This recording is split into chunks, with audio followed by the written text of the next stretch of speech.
O'zbek shou-biznesidagi taniqli xonanda va serqirra ijodkor Jahongir Otajonov o'zining navbatdagi katta konsert dasturini o'tkazmoqda.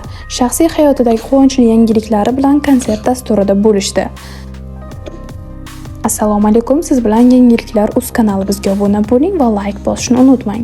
Konsertdagi kutilmagan e'lon 5-may kuni Toshkentdagi Humo Arena muz saroyida xonandaning yakkaxon konsert dasturi bo'lib o'tdi. 5-may kuni Toshkentdagi Humo Arena saroyida bo'layotgan konsertda xonanda o'zining xushxabarini aytib o'tdi. Jonli ijro va o'ziga xos shou davomida Jahongir Otajonov kutilmagan bayonot berib, aynan shu kuni 8-bor ota bo'lganini ma'lum qildi.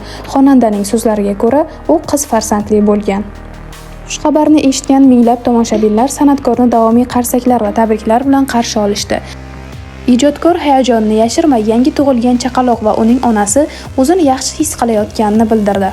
Shou biznesdagi san'atkorlar, blogerlar haqidagi ma'lumotlar, faktlar sizga qiziq bo'lsa, bizning kanalga obuna bo'ling. Hurmatli tomoshabin, bizdan uzoqlashmang, like bosing va qo'ng'iroq tugmasini bosib qo'yishni ham unutmang.